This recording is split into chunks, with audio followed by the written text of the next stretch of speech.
आमच्या वाडीचे गावकर आणि चक्कीवाले अप्पा हे दोघं जण नामदेवाची कथा नमनामध्ये सादर करायचे ते आज आपल्या समोर मी सादर करतोय।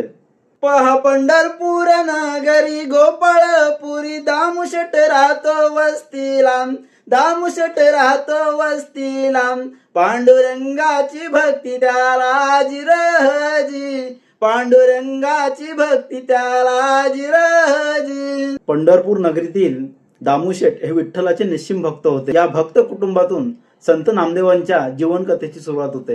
पतिव्रता त्याची अस्तुरी स्नान करी चंद्र भागेला, स्नान करी चंद्र भागेला, नामदेव पोटी पुत्र त्याला जिरहजी, नामदेव पोटी पुत्र त्याला जिरहजी। पतिव्रता आईच्या पवित्र संस्कारांनी हे घर भक्तीने उजळले होते। नित्य देव दरबारी नैवेद्य भाकरी कधी नाही चुकला ने माला, कधी नाही चुकला ने माला, नंतर हो बसे भोजनाला जिरहजी, नंतर हो बसे भोजनाला जिरहजी। दारिद्र्य असलं तरी देवसेवेत कधी खंड पडू दिला नाही। देवाला नैवेद्य अर्पण केल्याशिवाय त्याने अन्नाचा घास घेतला नाही। नाही अन्न खायला घरी मोळी डोकीवरी लाकड विकित रस्त्याला, लाकड विकित रस्त्याला, त्यावर निर्वाह चालविला जिरहजी, त्यावर निर्वाह चालविला जिरहजी। कष्टाची भाकरी खाऊनही त्यांनी भक्तीचा कधी मार्ग सोडला नाही। प्रामाणिक श्रम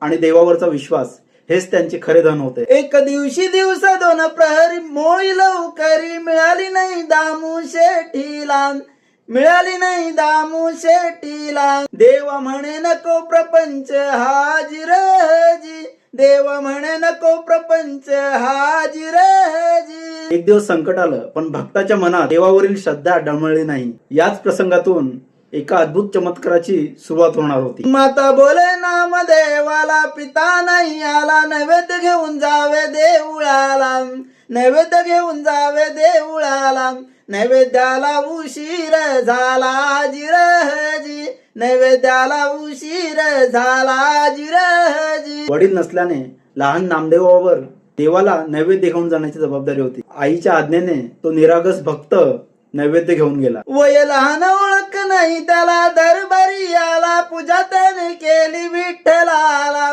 पूजा त्याने केली विठ्ठलाला, देवा म्हणे यावे भोजनाला जिरहजी, देवा म्हणे यावे भोजनाला जिरहजी। बालक नामदेवाने निरागस मनाने विठ्ठलाची पूजा केली। त्याच्या निष्कपट भक्तीने देवाला प्रेमाने जेवायला बोलावलं। रोज येतो आमुचा पिता कसे जेवता, आजच काय झालं सांग मजला, आजच काय झालं सांग मजला, नाही तर प्राण देईन पुला जिरहजी, नाही तर प्राण देईन पुला जिरहजी। नामदेवाचा हा हट्ट नव्हता बरं का, तो त्याच्या अडळ श्रद्धेचा आवाज होता। भक्ताच्या प्रेमापुढे देवानेही प्रतिसाद देण्याचा निर्धार केला। सोबतो स्वर्गीचे धनी विचार केला मनी, पिंडीतून बाहेर निघाला, पिंडीतून बाहेर निघाला, जेवण करून तृप्त हो झाला जिरहजी, जेवण करून तृप्त हो झाला जिरहजी। बालभक्ताच्या